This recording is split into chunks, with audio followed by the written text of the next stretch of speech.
अस्सलाम वालेकुम, मेरा नाम एडवोकेट अब्दुल हन्नान है। मैं कॉर्पोरेट लॉ, सिविल और क्रिमिनल लॉ पे एक्सपर्टीज़ है। आज हम स्पेशल लॉज के मुतल्लिक बात करेंगे। सिंध में एक special law Sindh domestic violence act 2013 है, जिसके मुतल्लिक बात करेंगे।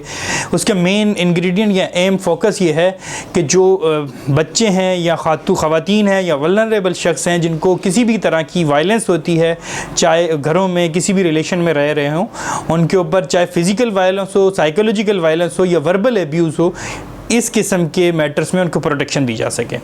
तो इसके मेन इंग्रेडिएंट बताना चाहूँगा।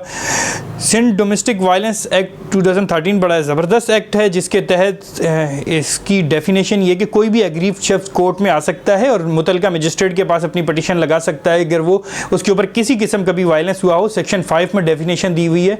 सेक्शन 5 की डेफिनेशन के मुताबिक किसी भी शख्स पर, चाहे वो वर्बल एब्यूज़ हो, क्रिमिनल फोर्स हो, असॉल्ट हो, तो ऐसी सूरत में चाहे वो ये स्पेशल लॉ के तहत अगर वो फॉल करता हो, किसी रिलेशन में रह रहा हो और उसकी वजह से उसके पास इतने एविडेंस ना हो कि जो मज़ीद 2 एविडेंस या व्हाट्सएवर दे सकता हो, तो घर के माहौल में रहते हुए उसके ऊपर एविडेंस तशद्दुद हुआ हो, तो ऐसी सूरत में वो कोर्ट में आके अपनी पटिशन दाखिल कर सकता है। सेक्शन 5 के तहत उन जराइम की डिटेल है और सेक्शन 6 में सज़ाएँ दी गई हैं, जिसमें कम से कम सज़ा 6 महीने की है।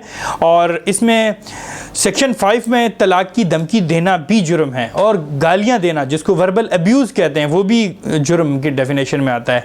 साइकोलॉजिकल वायलेंस भी है कि आपने उसको मेंटली टॉर्चर किया है, साइकोलॉजिकल टॉर्चर किया है, जो कि किसी भी लेबॉर्ट्री से या किसी भी उससे डायग्नोज या उसमें उसका एविडेंस तो नहीं आ सकता, लेकिन ये भी एक जुर्म है।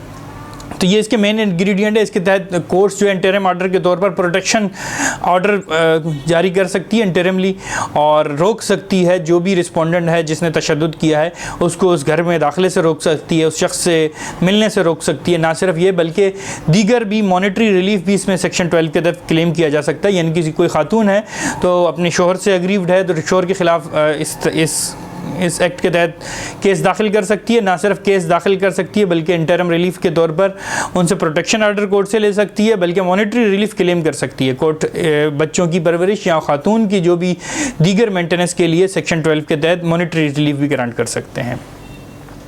सर, जिसके साथ डोमेस्टिक वायलेंस हो रही है वो कहाँ पर रिपोर्ट करें? क्या उनके लिए कोर्ट बेहतर ऑप्शन है या फिर किसी थाने में रिपोर्ट करें या इसके लिए कोई स्पेशल इदारा है?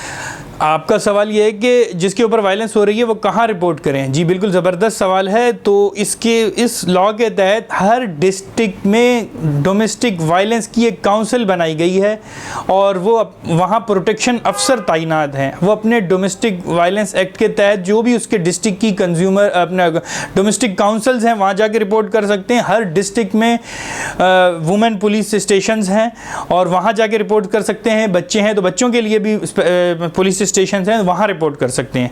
अगर वो कंफर्टेबल नहीं समझते कि इन इदारों में अप्रोच करने के बाद किसी किस्म को उनको रिलीफ नहीं मिल पा रहा, तो डायरेक्टली कोर्ट में आ सकते हैं, अपने मुतलका मजिस्ट्रेट के पास भी पटिशन के ज़रिए अपने राइट्स की प्रोटेक्शन ले सकते हैं।